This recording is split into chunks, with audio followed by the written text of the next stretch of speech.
I'm sick of talking about them. Honestly, I am. I think most of us are, but they can't stop yapping about themselves and putting themselves into the news agenda, so we have to. Yes, it's Harry and Meghan who've now regaled us with their truth. So far in sycophantic interviews with Oprah Winfrey, with James Corden, with Stephen Colbert, they've bashed Britain in 6 hours of indulgent whining on Netflix. They've fronted podcasts on their self-centred versions of history. Harry has barely finished the global family trashing tour in support of his treacherous family trashing memoir. But inevitably, he's decided that the world hasn't heard quite enough from him. So Harry's latest wheeze is a live therapy session with Dr. Gabor Mate, a fated trauma expert, in which he reminded us again that he, Harry, is the world's biggest victim. And then at some point you say, towards the end of the book, when is someone in this family going to break free and live? Mm-hmm. Have you done that? I have now. Yeah. What does it feel like? Feels great. I do. I mean, once the book came out, I felt incredibly free. I felt a huge weight off my shoulders. Oh, shut up. Fans paid £20 each. Can you imagine paying for that? For 90 minutes of that psychobabble in which Harry revealed he began therapy after a row with Meghan and again divulges his fondness for drugs. I started doing it recreationally, he says, and I started to realise how good it was for me. He's talking about psychedelic narcotics. I would say it's one of the more fundamental parts of my life that changed me and helped me deal with the traumas and pains of the past. Well, if there's been an advert for not taking drugs, it's old Harry, isn't it? US border agents take a dim view of drug use by non-US citizens. Nigella Lawson was once banned from flying to America after admitting she'd taken cocaine. Another compelling reason why we don't want them at the King's coronation. We might end up being stuck with them for good.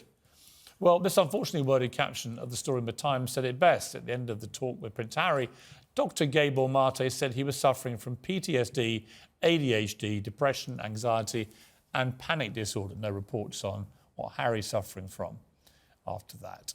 So we're all, I think, feeling the same way, which is enough. Surely enough. And yet it won't be, will it?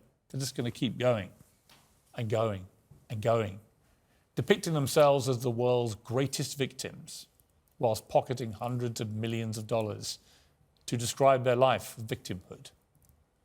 There's no end to the self-indulgent arrogance from the Sussexes and their grievances. And they've now announced that they've been in email correspondence over their attendance at the King's coronation. But, and I quote exactly, an immediate decision on whether the Duke and Duchess will attend will not be disclosed by us at this time. Think about that response for a moment. The lack of self-awareness is jaw-dropping.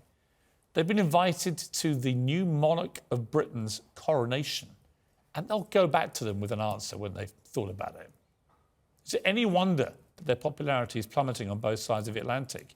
Is it any wonder they've become objects of such global ridicule? Comedian Chris Rock's become the latest comic to target Meghan and Harry in his new Netflix special. Some of that she went through was not racism. It was just some in-law. Sometimes it's just some in-law. Because she's complaining. I'm like, what the talking about? No, they're so racist. They wanted to know how brown the baby was going to be. That's not racist. Because even black people want to know how brown the baby going to be. Well, the Sussexes have been on what they call a journey when it comes to their claims of racism in the royal family. First, they sensationally accused the royal family directly of racism. Then they tried to gaslight us into believing they never accused the royal family of racism at all. It was all the terrible media who'd done that. Now it's increasingly clear that just about nobody takes any of these claims seriously anymore. Harry ended his therapy session by addressing their ruthless mockery in a recent episode of South Park. The more they criticise me, he said, the more I need to share. Oh, my God. So, same time tomorrow, Harry. If you keep lying, we'll keep having to cover it.